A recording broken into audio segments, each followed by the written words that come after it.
Hello and thank you for watching our video. We are Westwinds Oceanside HOA and we represent residents of Westwinds Mobile Lodge, a community located in the North Valley consisting of 92 housing units. As of December 2018, we have 29 HOA members, which represents 31.5% of the homeowners at Westwinds Mobile Lodge. Our members pay some of the highest base rents in Oceanside, and it's no wonder when the owners have tricked people into signing long-term, rent-control exempt leases. Of the 24 leases we evaluated, 22 of them are long-term leases with a rent-control exempt provision like the one you're about to see on the screen.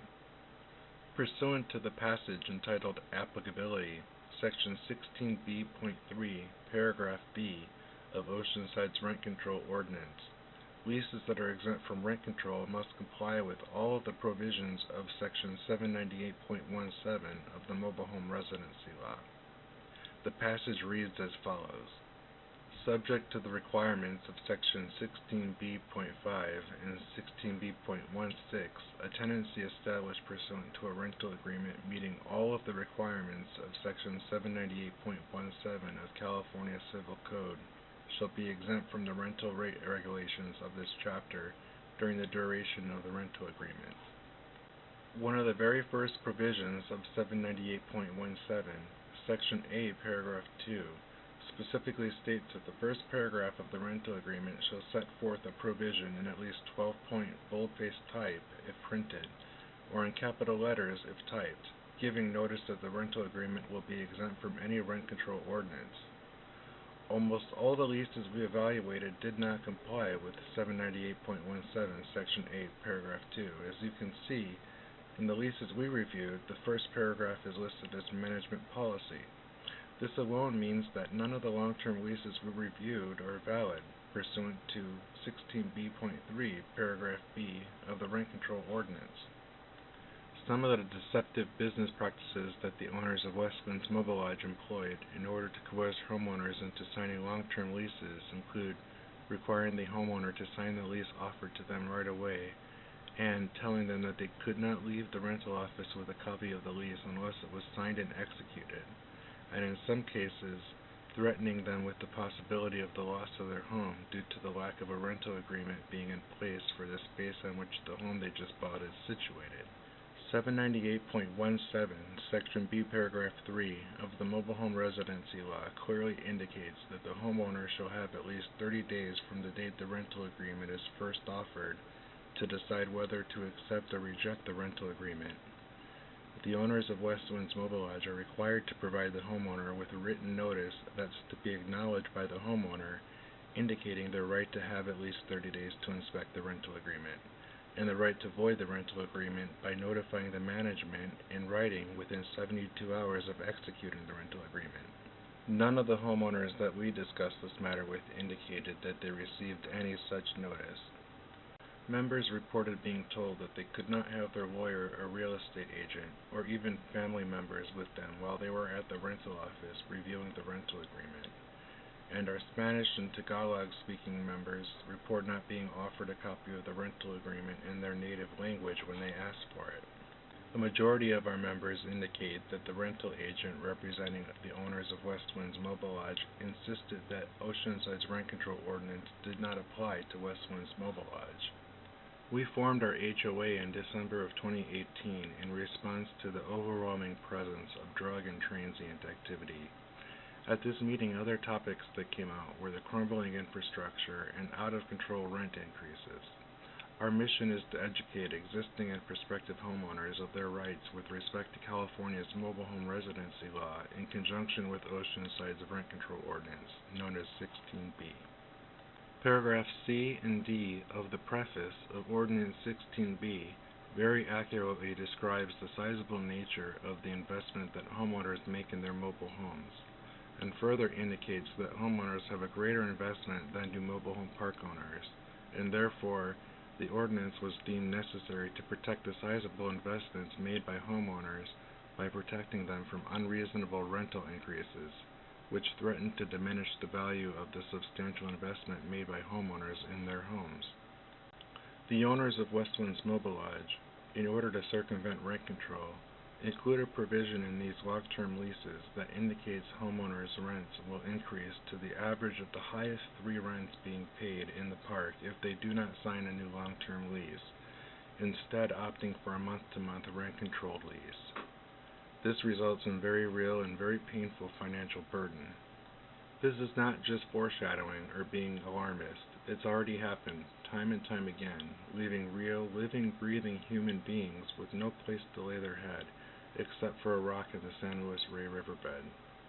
There's been cases where this clause played a direct role in the loss of a homeowner's ability to pay rent, and they had to sell their home in a very short period of time to the highest bidder that the park would approve, taking a significant loss in their substantial investment.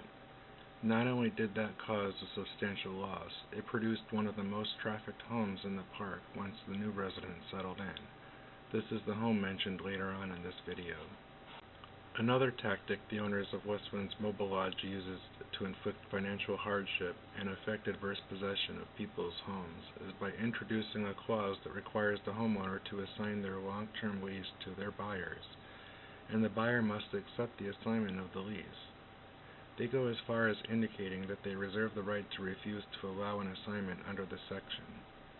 This is a trap, and it's egregious to extraordinary levels. For starters, there's not too many people out there who would be too keen on assuming the terms of a particularly one-sided lease. This prevents a lot of potential buyers from even considering buying. This causes any number of adverse things to happen to a homeowner. The homeowner is not able to sell and gives up, remaining a resident at Westwinds Mobile Lodge trapped into a perpetual cycle of outrageous rent increases, or perhaps the homeowner is already committed to moving. They are then on the hook for monthly rent payments to Westwinds Mobile Lodge on a lease that most prospective buyers won't assume, while having to pay rent or mortgage payments for their current new residence. The homeowner is forced to sell at a substantial loss in order to avoid even more loss, having to pay rent for an unoccupied home, and or to entice prospective buyers to overlook the fact they're buying into an outrageous lease by drastically reducing the selling price of their home. As a last resort, homeowners end up selling their home to a predatory investor, possibly even to Westwinds Mobile Lodge or one of their representatives, for significantly less than the fair market value of their home. In any of these cases, it can amount to tens of thousands of dollars and upwards of $100,000 in rent for an unoccupied home and the loss of equity due to drastic discounting, all because the homeowner tried to sell their home under the clause. This can literally lead to bankruptcy and, in a lot of cases, unlawful detainer proceedings, followed by adverse possession and ultimately the complete loss of the home. The residents are retired, disabled, low-income families, vulnerable people trying to make ends meet each month that are being forced from their homes or forced to take substantial losses on what is likely the biggest investment in their lives, their homes, resulting in broken families and broken lives. In a lot of cases, these mobile homes are being sold when owners pass away and their heirs are left with the home in a will, or the home becomes subject to probate where an heir is legally recognized. It is at this vulnerable time when family members are grieving their loss that Westwinds engages in what we consider the most predatory and downright heinous of practices. They begin unlawful detainer proceedings in order to take adverse possession of the home, citing that their heirs aren't on the lease and have no right of tenancy, in a vindictive and malicious gotcha.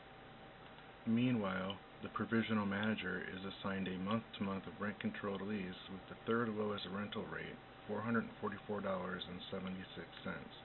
which is $345.67 less than the highest rent paid, $790.43. That means the provisional manager enjoys a rental rate of 43% less than the highest rental rate. That amounts to a car payment. It comes as no surprise that in 2012, when the owners of Oceanside's mobile home parks banded together to have mobile home rent control overturned, the owners of Westwinds placed copious amounts of Yes on E posters outside the park along North River Road. This gave the impression that perhaps all the residents within the park support Yes on E, which obviously was not the case. When residents posted "No on E" posters in the same area, they were removed and disposed of by the on-site manager at the time, Ken Beadle. The problems don't stop at the leases and Westwinds Mobile Lodge's mission to overcome rent control to exploit the financially vulnerable. There are some very serious problems with crime in the park. In this video, you see someone driving a 20,000-pound work truck and another driving a pickup truck. The individual in the work truck was high on something that he just got done smoking, which can be seen in the full-length video. The two got into an argument, and that's when the guy in the massive work truck sped off, nearly striking the home on which the camera was placed that captured this video. The pickup truck careened into the driver's side of the work truck, dropping debris onto the street. In this video, you see someone leaving the home mentioned earlier, that had been frequented by dozens of people engaging in what appears to be some sort of commerce. Unable to walk in a straight line, she proceeds to walk along the curb and throw her nearly full cup of noodles onto the roadway. Several days later, it was a resident that ended up having to clean up after her, despite the fact that the on-site manager's home is roughly 15 or 20 feet away and in sight of the mess. In the full video, you can see that whatever's in her backpack is probably not legal. After tossing her ramen on the street and forging ahead, the woman sees a car coming with the headlights off and thinks it's the cops. She doubles back and ditches the bag, after which an argument ensues with her partner. This can all be seen on the full-length video. Here, you'll see the apprehension of a wanted individual by gunpoint by the Oceanside Police Department, being transported by a resident of the same home that the cup of noodles tossing woman emerged from in the previous video. For some time, this individual was being transported to and from his residence on the other side of the park in order to conduct business. On this occasion, a drug-addled transient attempts to gain entry into the resident's home. Fortunately, this 6-year-old disabled occupant's son was home to handle the situation. It turns out this individual was looking for space 33. Yes, it's the same space from which the woman emerged who threw her cup of noodles on the street. Also the same space in front of which the fugitive apprehension you just saw took place. We could compose an entirely separate video of just suspicious activities that occurred at Westwinds Mobile Lodge. Regarding the things that you just saw that occurred at Space 33, the on-site manager, Stephen Ramirez, has a friendship with the residents, and they converse on a regular basis. Apparently their daughters went to school together. Not to diminish the destructive nature of the tactics employed by Westwinds Mobile Lodge with respect to the leases they've coerced people into signing and the criminal activities taking place, there are various serious infrastructure problems at Westwinds Mobile Lodge. First off, Westwinds Mobile Lodge has a substantial water problem. The park acts as a watershed for North River Road, where tons of water are funneled from the street, bringing with it oil, antifreeze, gasoline, and any number of other potentially harmful things that accumulate on the roadway during dry months. The water has nowhere to go except to the end of the park. The entire park is surrounded by a cinder block wall that impounds the water. This, in particular, is incredibly troublesome for the residents that live at the back of the park, as evidenced by the mold seen in this image. In this particular resident's case, this mold affects 2 bedrooms, rendering a majority of her home unusable. Even with just a moderate rainfall, a substantial amount of runoff enters the park and flows to the back, as you'll see in the video. I'll speed it up a bit. This water is carrying with it what it brought from North River Road, while picking up even more debris from the park, including animal urine, feces, and vomit. This runoff hits an abrupt end at the 5 homes at the back of the park. As I mentioned earlier, there's a 6-foot cinder block wall that runs along the entire perimeter of the park, impounding all of this runoff water, along with all the debris and chemicals that the water carried in with it. The water remains long enough back here for heavy debris to settle, and when the water finally does recede, the chemical-laden oil slick and scum is left behind. The home owned by the resident with the mold shown earlier is probably uninhabitable, because what happened to the home adjacent to it is beginning to happen to this disabled 62-year-old woman's home. There are soft spots in the floorboard that are getting worse and worse, and the home is splitting apart because of uneven settling. She and her son, who is also disabled, and who has always been responsible for taking care of his mom, are constantly sick, lethargic, and have overall malaise all of the time, unless of course they're not at home. To make matters worse, this woman's homeowner's insurance refused to pay for damages, claiming that the damages occurred due to mobile home park-owned infrastructure, leaving the resident, who is on a fixed income, with absolutely no way to fix her home. The park owners refused to provide insurance information to this resident, and as a matter of fact, as of April 2019, are attempting to use this damage against her in eviction proceedings, citing that she failed to adhere to her contractual obligation to maintain her home. Nobody at Westwinds Oceanside claims to be an expert in the field of hydrology and civil engineering, or civil law. However, this simply doesn't seem to be legit. Upon further investigation, we found that the torrent is being forced through very small openings under the block wall on either side of the park. This one is in the playground. The location is indicated by the red circle. We're assuming the same is the case on the other side of the park, in the RV parking lot area. In this video, the resident's son records trying to exit his vehicle after a rain event. This gentleman had to remove his shoes and socks to exit his vehicle. As you can see, the water is a couple of inches, and you can also see all the little particles floating around mentioned earlier.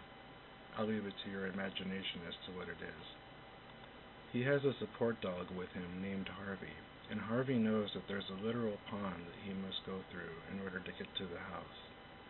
When the resident finally convinced him to at least have a go at exiting the vehicle, he was having nothing to do with it. This resident is forced to keep pallets to use in rain events like this. He is forced to set up the pallets whenever he leaves the house, if there's even a chance of rain events.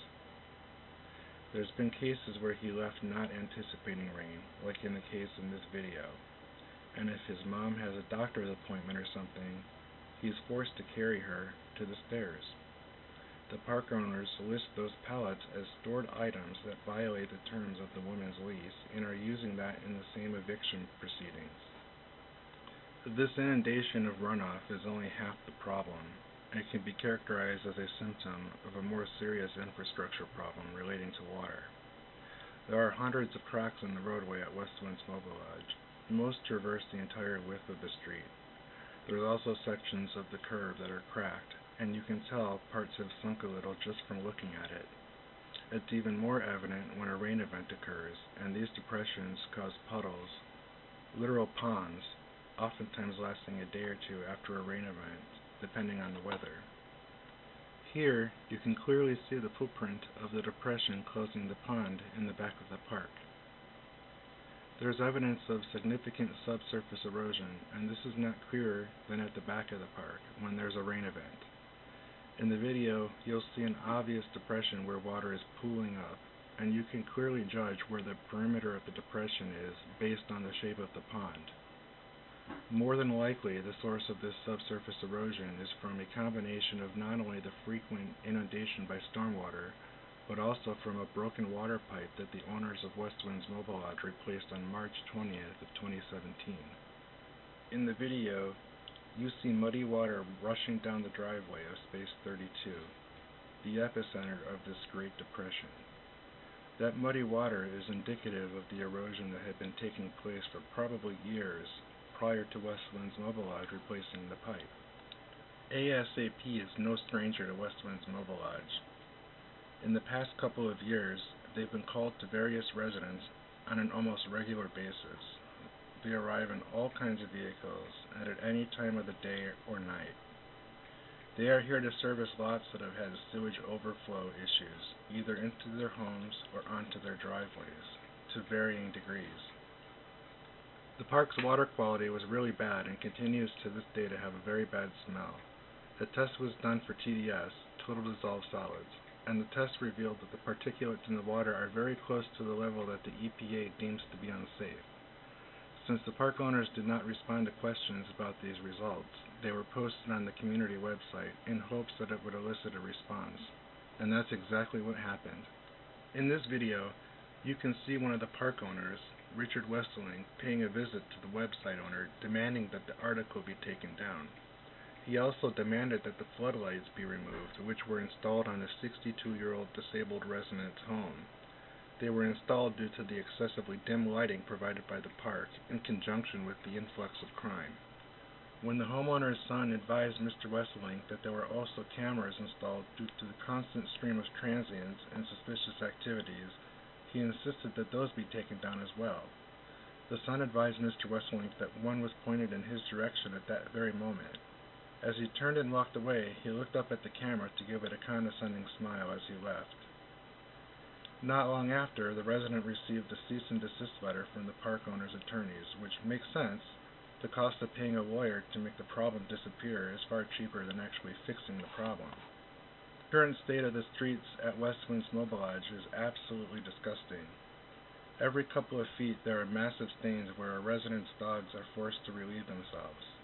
There are some residents that are forced to make their dogs defecate on the roadway, which is highly unnatural for a dog and puts residents at risk of tracking not only dog urine, but also feces into their homes. And it puts kids who play with balls and other toys that are in constant contact with this disgusting contaminated street surface at risk for bacterial infections or worse. The playground area was used for residents to take their dogs, and were provided with an area cordoned off from the playground equipment, and the area in the playground where kids are playing. At some point, the manager of Westwinds Mobile Lodge decided that dogs would no longer be permitted in the area, and subsequently placed signs on the fence. Had the owners of Westwinds Mobile Lodge properly notified the homeowners and residents of the new rule that prohibits dogs from the park area, there would have been some due process where concerns could have been discussed, like where exactly people are supposed to take their dogs, and it might have brought to question how sanitary it would be if people were forced to let their dogs urinate and defecate on the streets.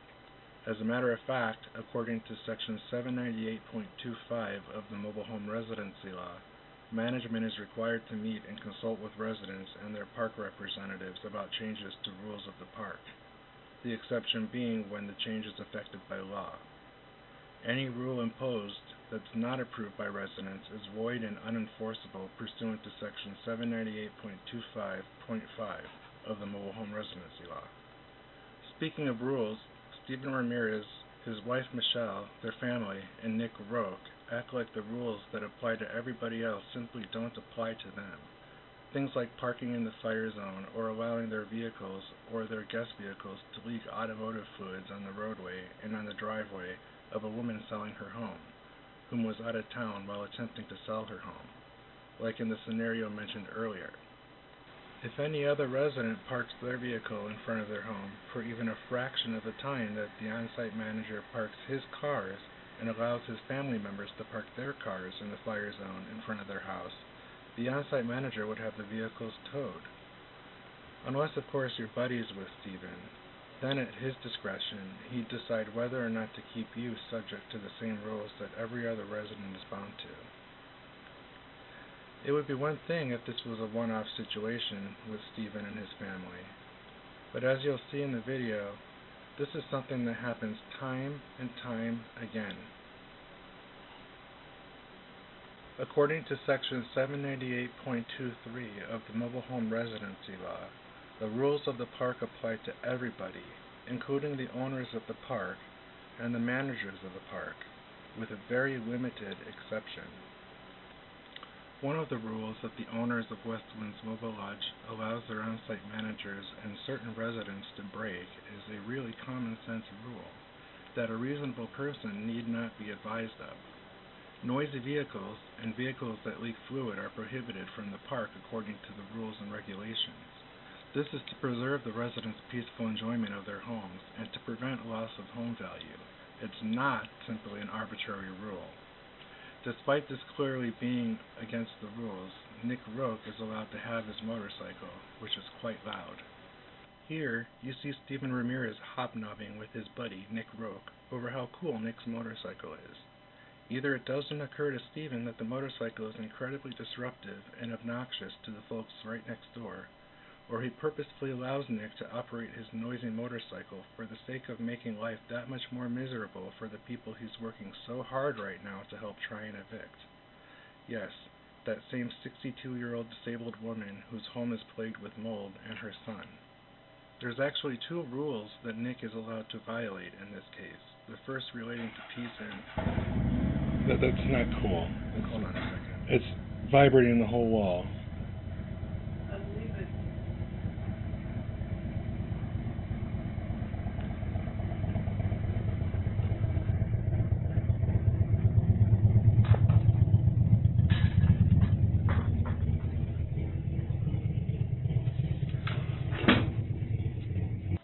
Sorry about that.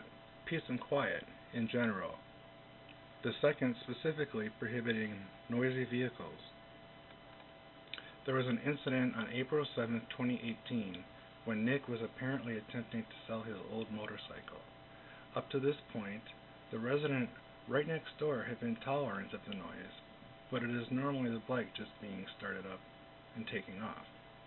On this occasion, Nick Roque opened the throttle up all the way and caused the engine's exhaust to become so percussive that it vibrated the entire home adjacent to it. Unfortunately for the son of the disabled woman, Nick's neighbor, this loud noise interrupted an interview for a contract job that had the potential to bring in several thousands of dollars for the son that would have been extremely helpful in helping to support his disabled mother. Frustrated, the son opened his window and hollered at the top of his lungs that he was on the telephone. Nick's motorcycle was so loud that it was impossible for him to hear his neighbor's desperate pleas to stop revving the engine. The son, who is disabled, was forced to repeat over and over at the top of his lungs, "I'm on the phone, I'm on the phone." Finally, Nick heard the pleas and momentarily revved down the engine. When he heard the man's pleas, his reply was, "Shut your mother effing window, mother effer." The son replied that it was already shut and that he still couldn't hear the person on the other end of the phone call. Nick then cranked up the stereo on his motorcycle and revved up the engine to full throttle again. The desperate son continued to holler after this. Knowing this time it was intentional, there were some choice words used. When he finally turned off the motorcycle, he hollered back, "Why don't you move the F out, mother effer?" The confrontation was so bad that the son was compelled to call the police because he thought that Nick might become violent. Nick fled the scene immediately, and when the police arrived, they tried to make contact with him, but he was long gone by then. After calling J&H Asset Management to complain about Nick's behavior and being hung up on, not even being acknowledged, and sending a letter that was never responded to, the son posted the incident on the community website. A short time later, he received a letter which appeared to have been written by a kindergartner, threatening legal recourse if he left the information on the website, which described Nick Roque's narcissistic behavior. In his letter, Nick described the incident mostly as it occurred, except he insisted that the son started off swearing at him at the top of his lungs, and that he used racial slurs. This simply wasn't the case. The son didn't start using profanity until after Nick started revving up the engine again, after being told the son was on the phone. Even then, the son only used the F word, which was inserted at one time in the same sentence. The son then went on to call Nick, "You ugly Uncle Fester-looking mother effer." That was the extent of it, because immediately after that, the son's mother told him to just call the police, and that's when Nick took off. Believe it or not, in Nick's letter, he advises the son that he ought to have told him when he is expecting phone calls, or when he's about to make a phone call, so that Nick would know when it's okay for him to operate his noisy motorcycle. You heard the motorcycle with him merely driving it up his driveway, and you can feel the reverberation. Imagine that same sound, but with the throttle opened up all the way.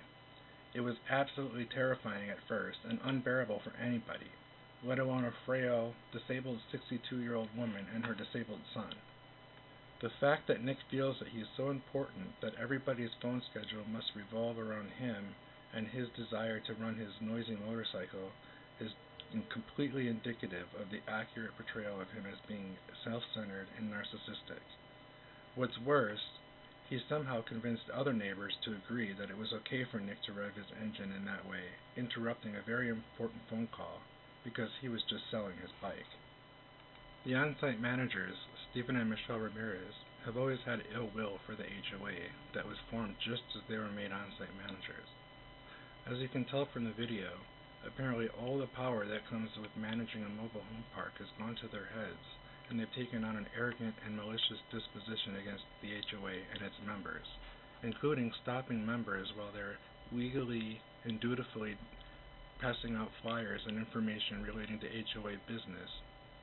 I am not bothering you. That's what I'm not doing. You're going to people's houses. Why are you harassing her right now? House to house. Why are you harassing I'm not her? harassing you. Why are you going Okay, house to house? why is it any of Why your are you business? why are you Why interrogating? is it your business? Why are you interrogating her like Did this? I say anything to you? Is this what you? Is Stop, this stop, what? stop, you, stop, stop. I'm asking Okay. you, Stop. why are you going house to house? It is at none the of middle your the night? concern. Okay. Did I say anything to you? Were you going house to house with a flashlight? You're a creep. Wow.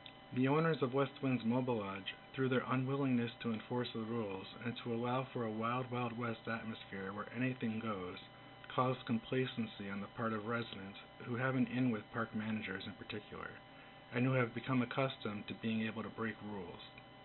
This lack of enforcement has in the past proven to be very dangerous, at least to unsuspecting residents, like once again, that same poor disabled older lady with the moldy house, who in 2014 was viciously attacked by 2 pit bulls right outside her home. She had to be flown to the trauma center in La Jolla because her injuries were so bad.